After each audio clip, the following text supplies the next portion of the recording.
Thunder all through the night. Promise to see Yahshua in the morning light. Take my hand, it'll be alright. Come on, save your soul tonight. Thunder all through the night.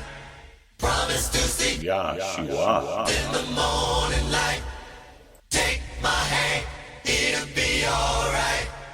Come on, save your soul tonight.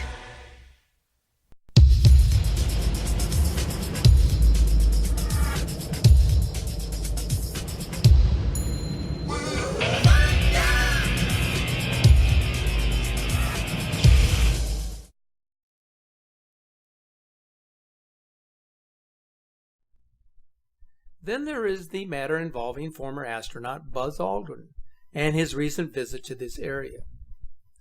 He was medically evacuated from the continent a few weeks ago due to a sudden illness, in which afterwards he tweeted a totally bizarre message in which he warned that the Earth is in danger.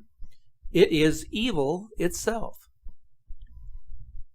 Before being evacuated, Buzz Aldrin was caught on audio delivering a personal warning to all.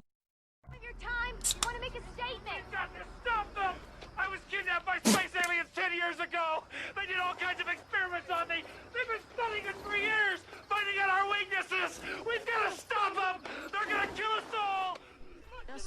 He then promptly deleted the tweet, which has included a photo of the pyramid-shaped structure. So the question that has all of us puzzled concerns his ominous statement in which it seems apparent that he knows something, that there is more to the story than what meets the eye. Startling images of a pyramid or three sticking out above the ice have been shared online, raising questions about the possibility of man-made structures and ancient civilizations that may have existed at a past time. So have secrets of our past hidden for generations suddenly been uncovered?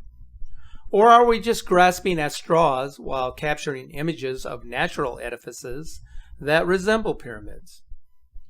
Whatever secrets the continent may hold, things are changing rapidly on the frozen continent. That brings us to another question that has recently sparked a great deal of interest on the internet. Why did Secretary of State John Kerry make an unprecedented journey to the South Pole, with what was rumored to be vague concerns about a climate change issue? What was their real motive for going there? Was it to observe the giant crack in the ice shelf? Or maybe to observe and report back to Washington about the newly presumed discovery of ancient structures? Or was it something even more ominous? One can always speculate, but until the facts are known or become public, there will no doubt be a great deal of uncertainty about the reasons for his recent visit and what implications, if any, it holds for the future of our planet and its inhabitants. If there were secrets to be found there, it could really change the way we understand the history of our planet and the progress of the human species. You said you weren't the one trying to destroy our world. Then who is? Look, I'm trying to help you. But in order to do that, you have to tell me the truth. Please.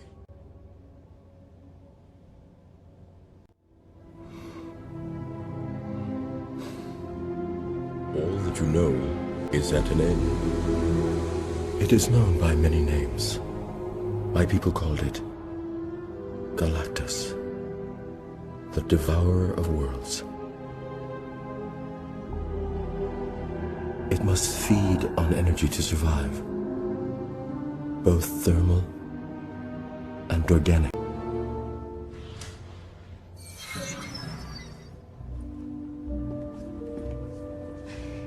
Could you stop the destroyer if you wanted to? It is not I who draws the destroyer here. It is the one I serve. Who do you serve?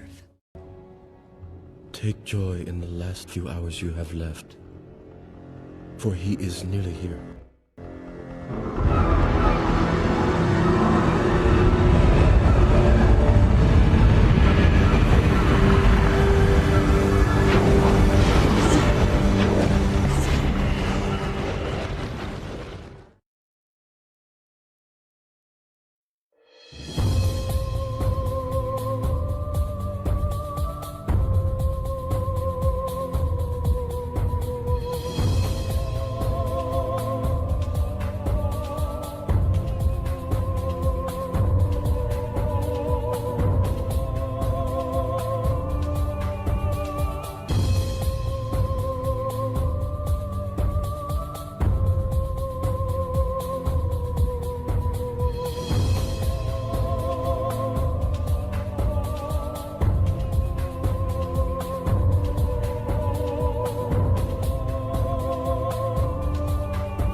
Do you want to hear Insider tell his story about watching Nibiru come in with his buddies from the CIA? They watched it on the Hubble Space Telescope that you paid for with your tax dollars, yet they don't allow you to see the massive planet coming in. I'm going to give you the link while I tell you what he said, this insider. The video is called Insider Speaks Out About Nibiru, Planet X, and Elenin. Well, Elenin is history. It broke up and flew out of here. So forget about Elenin, and he doesn't mention... Oh, he does mention Elenin. He says, extinction level event, Nibiru is near. That's how he describes Elenin. Now, he said that he saw the discovery and the news about this 50 years ago on the cover of a science magazine. It is clear by now that those people who control this information don't want you to have the truth, or at least I'll say, to give them the benefit of the doubt, I'll say they can't afford to let you know the truth. But when you see it in the sky, then all the speculation is done, because there it is, right there in the sky. Now, where's it going to come in from? Well, the sun is pulling it in. So if you want to know where it's at, you look toward the sun, and if it's behind the sun, there it is. It should be somewhere close to the sun as it's coming in. Now, it's going to whip around the sun and then go back out.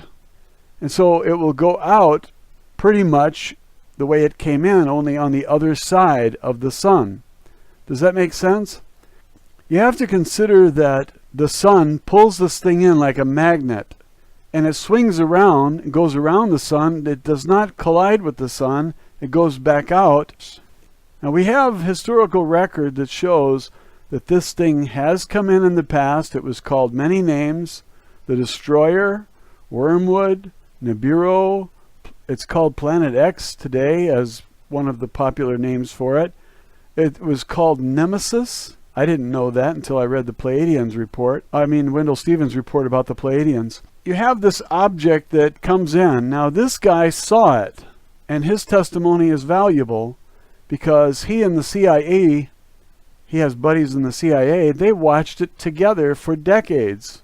And then finally, their line was cut. So when I say they don't want you to know the truth, and then I qualify that by saying they can't afford to have you know the truth.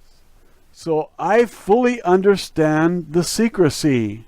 I just envy those who have underground bunkers. And if you guys didn't get your ticket, well, I'm sorry. There wasn't that many to go around. I got mine. I'm just kidding. I never got one either. I'm out here like a dirt bag just like you. I think it's pretty obvious why the governments all over the world cannot afford to let you in on this private secret. You're just going to have to die. Now, is that bad news? Of course it's bad news. What did you think it was? Good news? Disinformation, misinformation, and outright lies and propaganda are all legitimate in their eyes because they're protecting their assets. It is in their interest to wage a disinformation campaign to confuse you and deny you the truth. If this thing is up there, you're going to be able to see it soon. And since it is being pulled in by the sun, you can look to the sun for signs of it. Are there any signs of it now visible?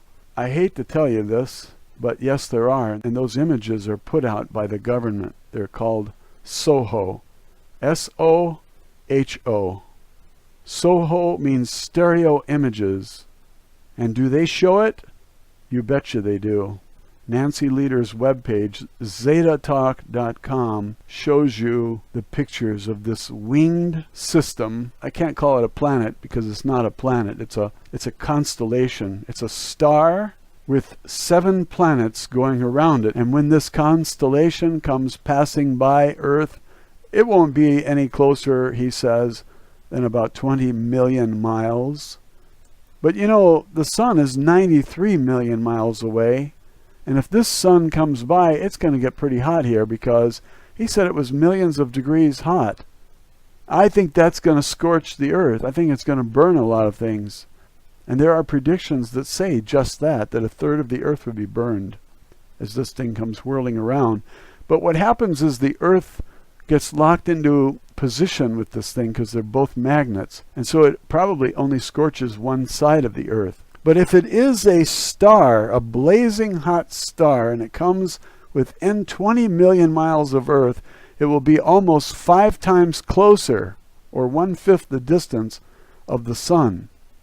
And if the sun came in that close, it would burn everything up. So we need to look at what this guy is saying and ask, is this real? We need to look at Nancy Lieder's webpage and look at the Soho images and say, is she right or is NASA right? She says that NASA's airbrushing all of these things out and they can't keep up because there are too many images to airbrush and they make mistakes and they leave some in and then the cat is out of the bag. Don't you wish you had an underground bunker with food and water and supplies like those guys in the CIA, those wise guys? Those cities are 1.5 to 4.5 kilometers down, and there are hundreds of them. They're called DUMBs, Deep Underground Military Base. And if you're not invited, it's too bad. I guess only the beautiful people are going to be able to survive this. If it's true. If you don't have an underground bunker, you can't survive on the surface. That's why the elite built the bunkers in the first place. And they built them with your money confiscated by the IRS, if you want me to be blunt about it. At 2 minutes and 6 seconds into this video, he said we could see it was a blazing hot ball of fire. He said it was a solar system and that it's coming through our solar system and that can't be good, he said. Then he said something really scary. At 2 minutes and 30 seconds into this, he said it has asteroids that appear to be 500 miles across. Now, if one of them hits the earth, you can kiss your sweet ass goodbye. We can't take a hit like that. Even if we have an underground city retreat, like those who have raped and pillaged our country. And if they die in their bunkers, you know we should all cry for them. Sob, sob. And he claims that meteors go back for millions of miles in the tail of this orbiting solar system. So if the tail is millions of miles long, this thing is going to make quite a spectacle in the sky. A solar system with 7 planets passing nearby the Earth, 5 times closer than the sun, if you trust that this thing is coming in. Now, this guy gives his testimony. Listen to it and decide. Is he telling the truth or is he a crazy man? We should all remind each other that we've been had. We've been played by the secret government. This insider comes out and tells us, hey, I watched it. It's real. Do you believe him? Listen to his testimony and tell me if you think he's speaking from actual experience or if he's the greatest actor since Al Gore. I have not reached any conclusions. I'm still collecting the facts and the eyewitness testimonies, and I see a pattern. Either all these people are lying and are the greatest actors that Hollywood has ever seen, or they are simply telling the truth. The government says they are lying. What do you think? The government, meaning the secret government that puts out all the propaganda, wants you to believe in them. After they've been caught lying about everything from NASA and space to the puppet presidential race to the economy and the unemployment rates. If you don't know anything, just keep it that way and don't panic.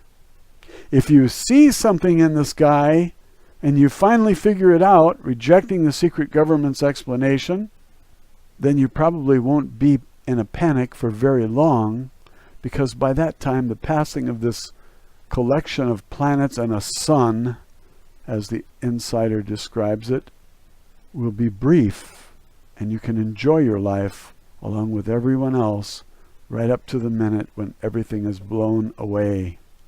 Put on your headphones and turn on some jazz. Piano jazz.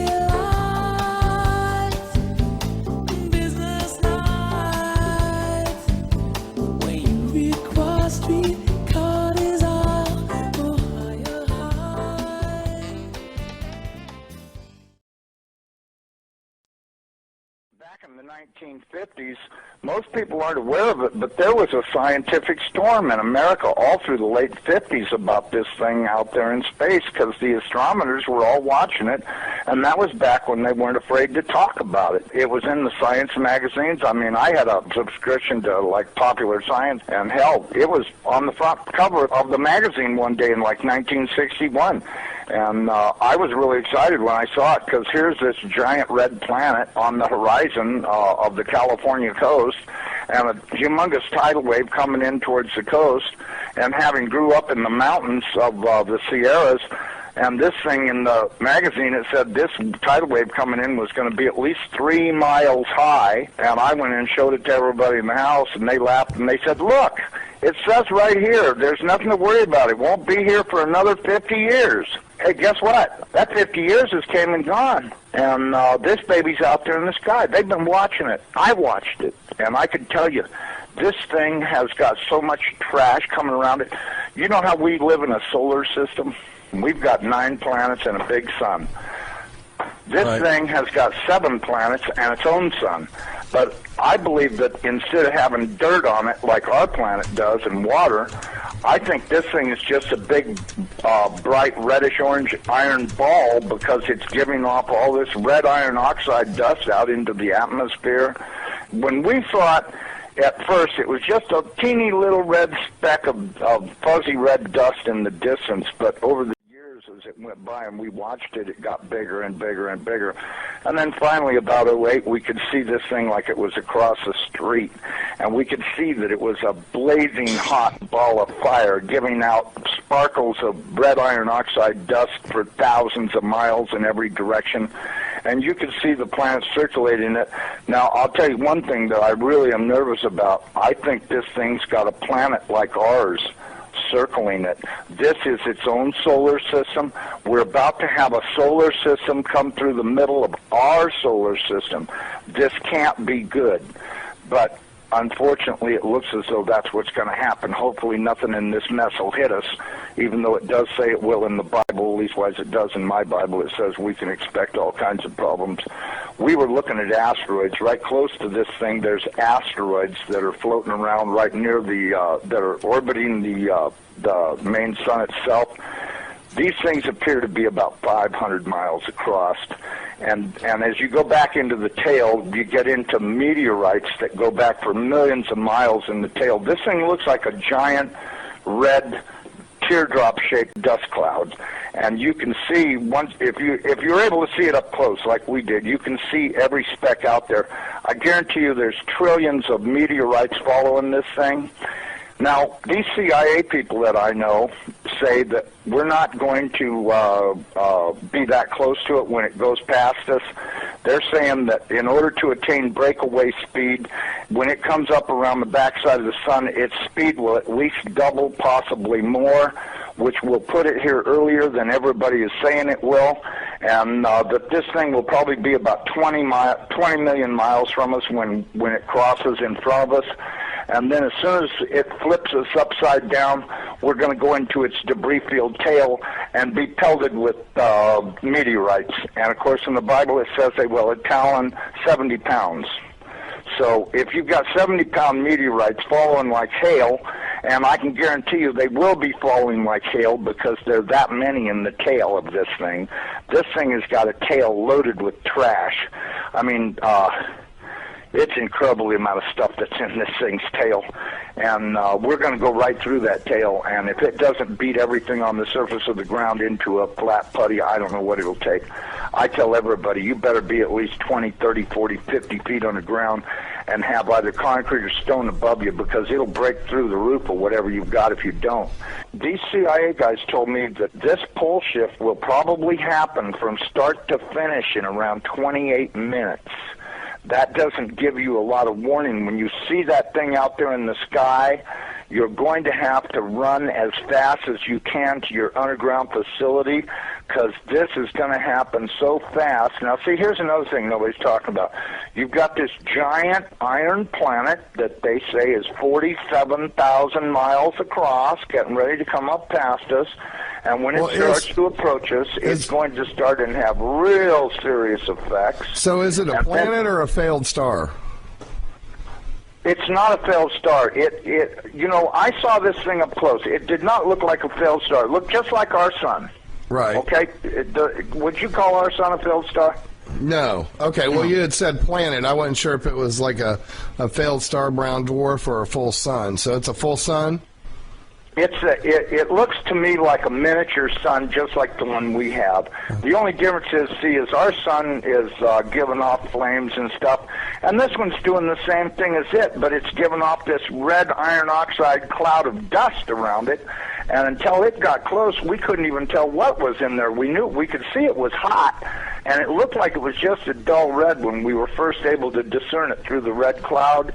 But as it approached, it started to become more apparent that this thing is just orange hot. I mean, to tell how hot it is, I was told that they estimated between 5 and 10 million degrees, but, I don't really know, if that's right or not. I mean, it's got to be pretty hot because it's sending all of this red iron oxide dust out into space around it. Right. And it's got this enormous, and I mean enormous, at least 50 or 100,000 miles on each side of it, this red dust cloud that goes all the way around it. I know when we were watching it, as it started to make the upward swing to approach behind our sun, it was amazing. The red dust cloud settled down. Instead of being round, it started to settle down into a V, like wings, upside-down wings. Right. And I thought, boy, I wonder if that's where the ancient Sumerians got the idea this thing had wings, because, centrifugal force is a funny thing. When it comes back up around the planet, when we see it in the sky, my guess is it's going to look like it's got wings because centrifugal force is going to be pulling the red iron oxide dust and particles out to one side, and then as it starts to climb out and go away from us, listen, I was told that this thing's magnetic field is going to be so strong, anybody that does not have a padded lead helmet to wear will have their brain gutted for everything they ever knew, and they'll be a complete raving moron after this thing passes. They'll they won't know, they'll pee in their pants. They won't have a clue what's going on, because this thing will gut their brain. And I was reading a deal in my Bible. It says that after this happens, that nobody will care because they won't be able to remember it. Well, of course, I was told by somebody the reason that is because the electromagnetic field from this thing will be so strong, because, see, as it comes up underneath of us, it's going to start and pull us toward it. And then, just like a pair of big magnets, all of a sudden it's going to lock onto us. And when it does, it's going to be like the Jolly Green Giant hit the earth in the ass. It's going to send a jolt 500 to 1,000 foot high. This is what I'm told. 500 to 1,000 foot high shock waves all the way around planet Earth. They'll be so bad that in a lot of areas that don't have good solid soil, it'll fluff it so badly that you'll practically be like you're standing in quicksand. And that this thing's magnetic field will literally gut your brain of everything. And so you may want to give some thoughts to getting you some sheet lead, build you a little lead helmet to wear, like a little motorcycle helmet to protect your entire brain and the back of your neck, so that way this can't happen. Because if these guys are right about this, and I'm pretty sure they are, because I know for a fact they know what they're talking about when they say stuff. And and it does sound reasonable to me, knowing what I do about electromagnetic energy, that this could happen. And it very easily could gut everybody's brain for everything they ever knew, and they'll stand there and pee in their pants and go, gee, what was that? And that's if they still know how to talk. And there won't be any doubt in anybody's mind, because this thing's going to look like a big red dragon, exactly like all the ancient Sumerians and the Chinese and all the rest of them that had documented this thing's passing before. It didn't look like a white ball or a snow cloud or nothing. It looked like a big red iron oxide dust cloud with a superheated star in the middle of it. And I mean, and that's what we've seen. So, I don't care what anybody else says. There's a possibility. There's more than one thing out there.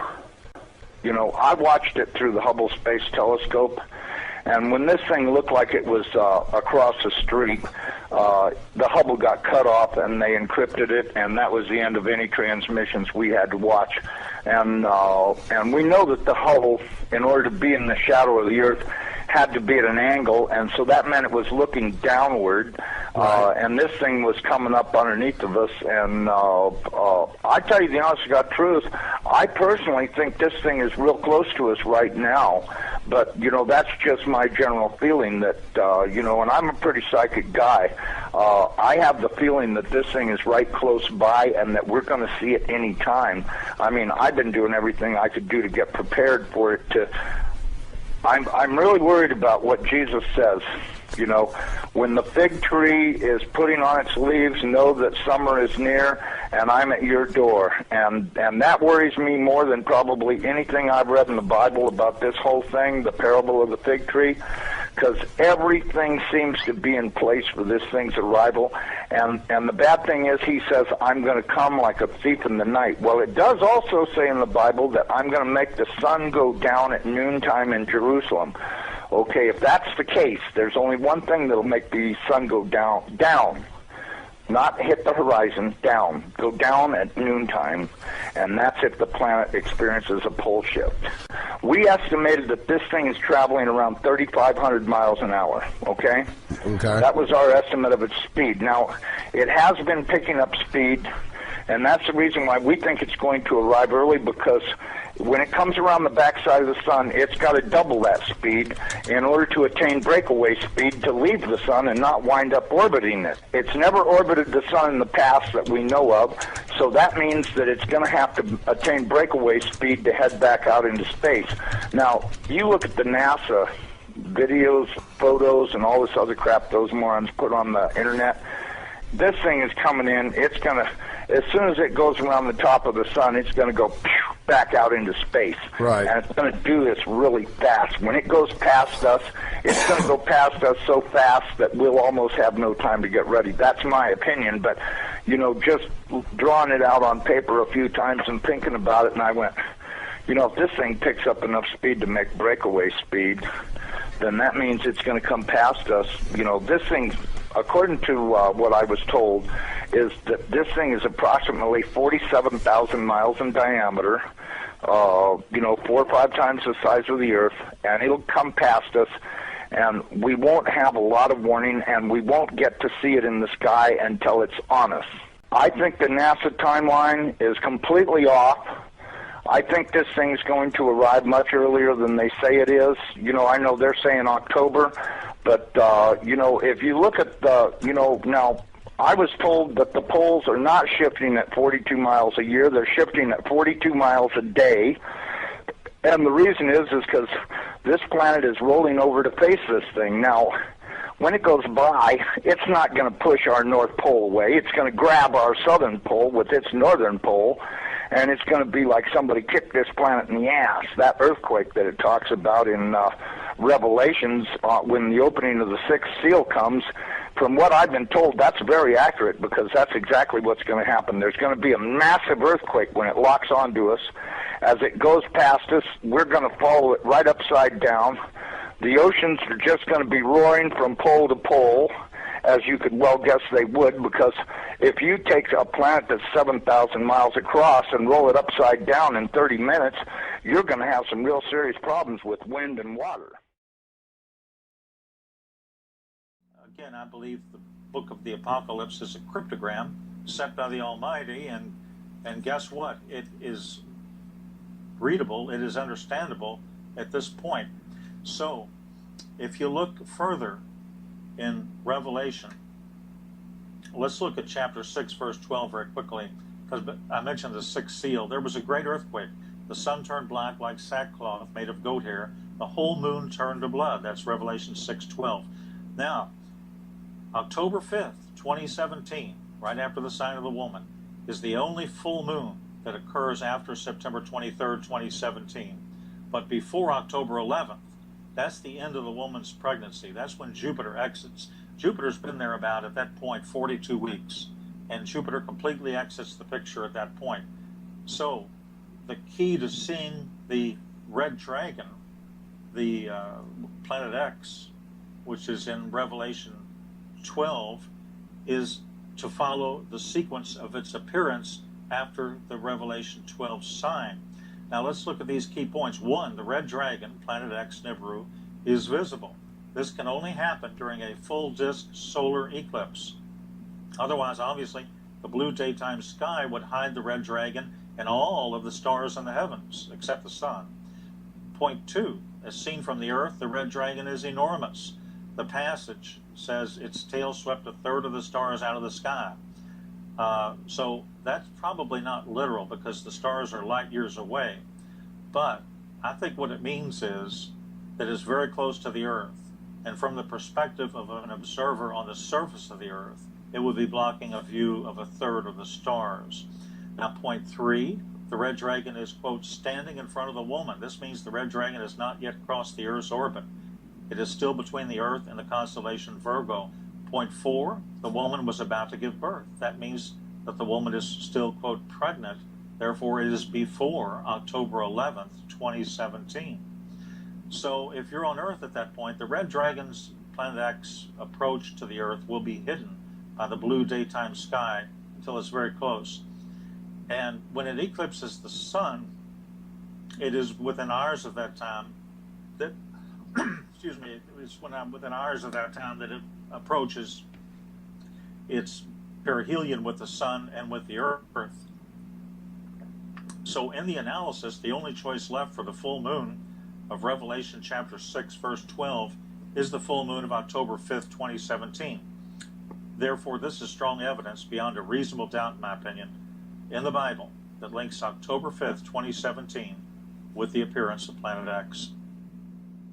Wow. Now, getting back for just 1 second, maybe I can even talk a little bit about the John's very apparent description in Revelation 12.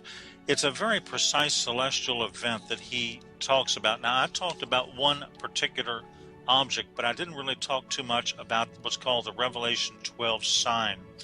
And he, in the Revelation chapter 12, if you read the first 4 verses, you'll notice those are very specific visual descriptions that are not referenced again. And it's interesting to note that to an observer on Earth, they will not be able to see this formation. That on September 23rd, 2017, you won't be able to see it because the sun's brightness will clothe the entire constellation during the day, and the moon will, I think, only be illuminated about 11%. So it's a pure, specific astronomical indication. And if you look at Revelation 12, 1 and 3, the word wonder or sign is used to describe what John saw. Now, in the Greek, this has the idea of an indication. So it appears that they are based on literal visual events that the author of the Apocalypse, John, saw in the heavens or the sky as an indication of what was going on in the larger scheme of things. Now, that date itself is what I call a time marker or a key to a cryptogram. It is not the final key, in my opinion. It's only a preliminary key. That's not the date, in my opinion, when you're going to see Planet X in the sky. You're going to see it at the last possible minute, and I believe I know at least the month, but maybe not the week, but I do know the month when that will most likely probably occur. And again, the analysis comes from Revelation chapter 12. And the September 23rd celestial sign of the woman in the constellation Virgo, as I mentioned, has never happened before and will never happen again. Jupiter has to move in several directions in retrograde and so forth for a period of about 400 days in a part of that constellation to fulfill that exact astronomical requirement. And that, in conjunction with the 12 stars at the top of the woman's head and the moon at her feet and the sun and so forth, these things do not occur in exact sequence except in the month of September of 2017. So again, I would call that some sort of cryptographic key that we need to proceed from. Now, remember this, the blue daytime sky is going to hide Planet X until it eclipses the sun. But there is going to be a full disk solar eclipse right after September 23rd, 2017. This occurs, if you look at moon charts, on October 5th, 2017. And what happens, of course, during a full disk solar eclipse is the sky turns black. And that will reveal at that point, that week, in my opinion, the week of October 5th to 12th, if the book of Revelation is true, because this ties in perfectly with it, that could well be the exact month that we can first see it with the naked eye.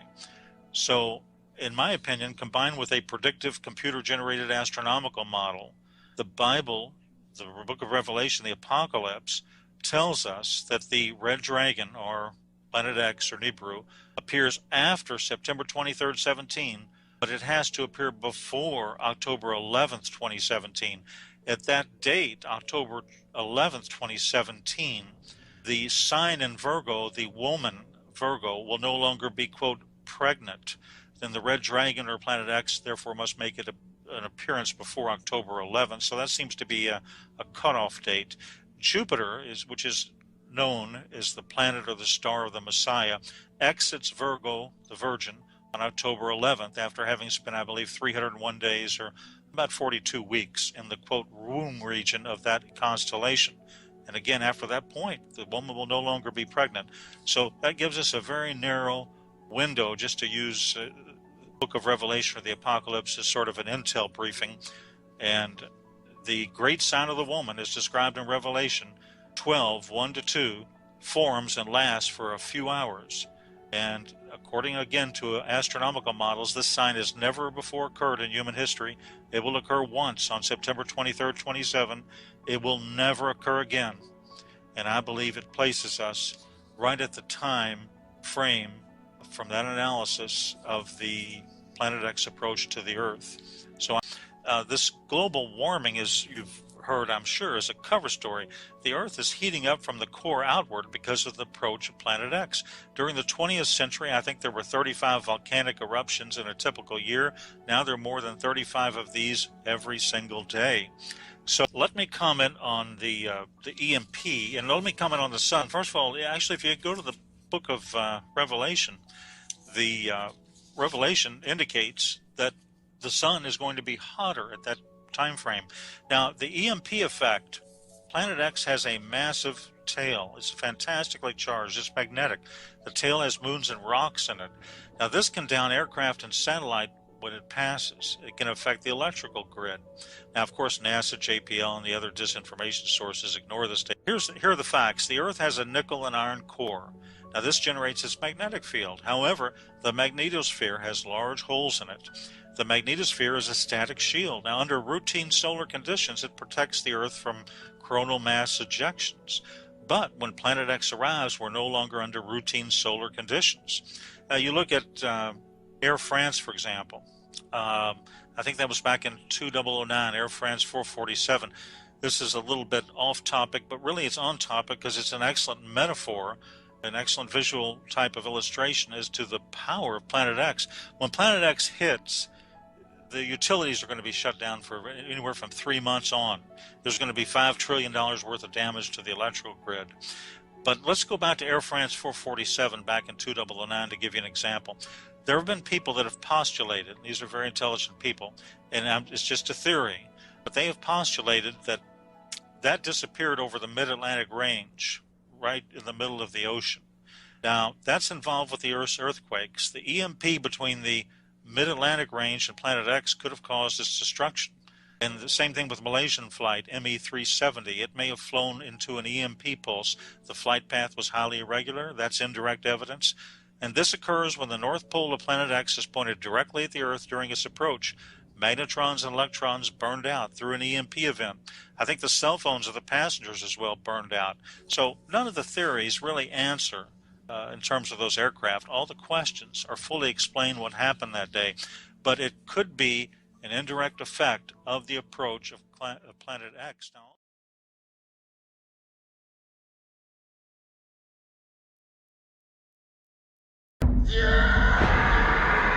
Scream in terror, for the day of the Lord has arrived.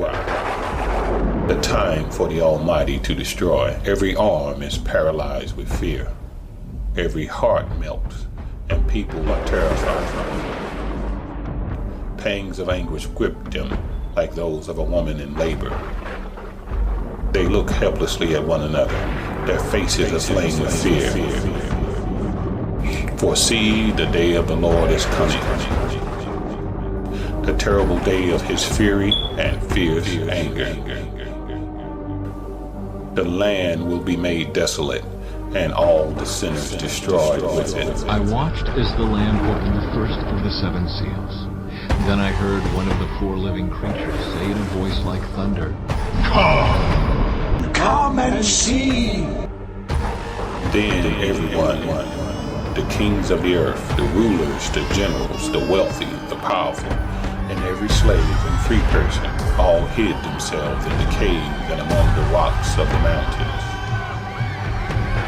And they cried to the mountains and rocks, Fall on us and hide us from the face of him who sits on the throne and from the wrath of the Lamb.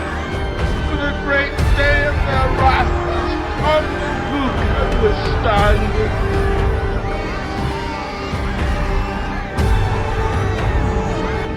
Everything they built will fall, and from the ashes of their world, we'll build a better one.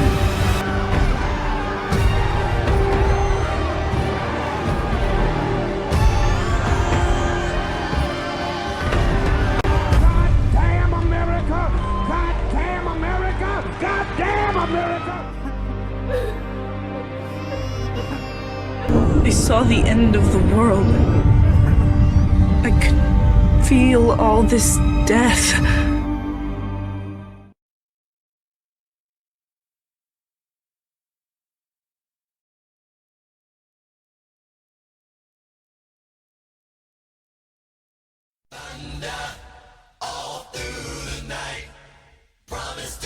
Yahshua. In the morning light, take my hand.